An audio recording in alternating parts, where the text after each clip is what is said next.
Alrighty, guys, we're looking at the day 3 self-assessment for IM1 stats. So today you talked about what's called a tree diagram.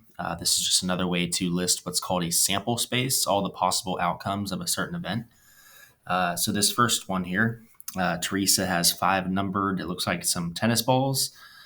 She picks one at random, and we want to know the probability of picking an even ball. Okay, so first off, we know that there are 5 total balls. So there's 5 total possibilities here. We have an even here, and an even there. So what is the probability of picking an even ball? We say probability of even. The probability of choosing an even colored tennis ball here is going to be 3 out of 5. Okay? You can just leave it as that, but it would be 60% chance. For number 2, Rusty flips the coin and hangs a Christmas ornament at random. Rusty's clearly bored here. When he flips that coin, there is the possibility of flipping a heads and or the possibility of flipping a tails. Okay. Now we have these ornaments and they are labeled as A, B, C, and D. So say he flips a head first, flips the coin and he lands on heads, right? Next, he has 4 possibilities. Okay, so he could choose ornament A, he could choose ornament B, he could choose ornament C, or he could choose ornament D. Okay, say he flipped tails first. Once he lands on tails, he once again has the possibility of choosing ornament A, ornament B, ornament C, or ornament D. So how many possible outcomes are there? I like to list these things out here. So you have heads and ornament A. You have heads and ornament B. You have heads and ornament C. You have heads and ornament D.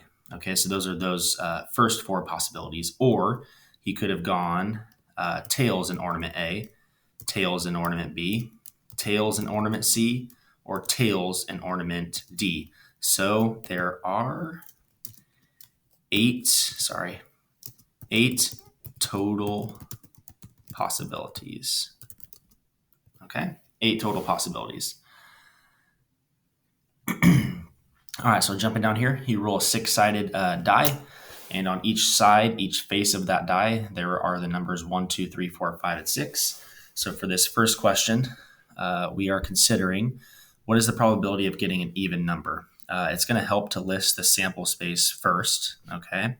So the sample space is going to look something like this. We have 1, you could roll a 2, a 3, a 4, a 5, or a 6. Okay, once again, this is what's called your sample space. These are just the possible outcomes that can happen when you roll this dice, okay? And it asks, what is the probability of getting an even number?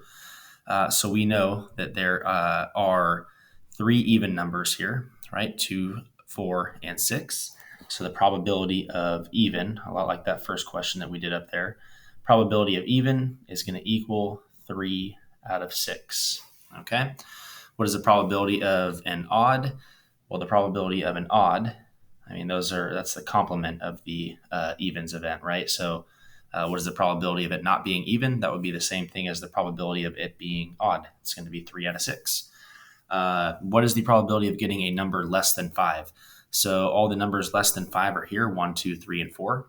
So the probability of a number that is less than 5 is going to equal, well, we have 4 possibilities, 1, 2, 3, and 4, right? So 4 out of 6. And finally here, what is the probability of not getting an even number? Well, we just talked about that.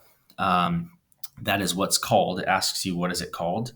This is what's called the complement of an event. I'll type that out so it's clean. This is what's called the complement of an event. That was one of your vocabulary terms in the day 3 notes for stats today. The complement of an event is basically asking, okay, what is the probability that something doesn't happen?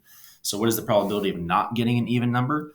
That would, again, be 3 out of 6, right? The probability of that happening would be the same thing as the probability of an odd. If it's not even, it's odd. The probability there, the probability of not even, which again is called the complement, is going to be 3 out of 6. All right. So let's jump right down here to number 4, creating a sample space tree diagram for the following. You have 2 types of shirts, a dress shirt and a polo. So I'm just going to start right off here, creating a little tree diagram. You have a dress shirt and you have a polo shirt. Okay. You have 3 types of pants. If you choose the dress shirt, you can go with the sweatpants. Interesting combination. You can go with the jeans, a little more acceptable, I'd say, or you can go with the khakis. Okay, go classy there. That's supposed to be a K, a little sloppy. Or you could go with a polo and sweats. Let's do this in a different color here. Polo and sweats. Again, interesting choice there. Not something I do, but maybe you can pull it off. Polo and sweats, polo and jeans, or polo and khakis. Okay, so what we've done here is we've created a tree diagram. This is just one way to show the sample space. In order to determine how many possible outcomes there are, you can just count. There's 1, 2, 3 outcomes here and 1, 2, 3 outcomes there. That's 6 total. Another way you can do this is to list them out like we did above. We have, we have dress shirt and sweats. We have dress shirt and jeans, dress shirt and khakis. We also have the polo and sweats, the polo and jeans, and the polo and khakis. So this gives us 6 total possibilities here. Okay. Show them in your tree diagram. We just showed that, right? In the tree diagram there, but we also listed them in a separate sample space here as well.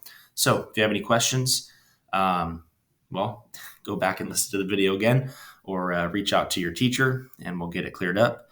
At this point, if you're feeling pretty good, jump on down to the bottom here, fill this baby in, green, yellow, or red, and then give that portfolio a try. Good job, guys.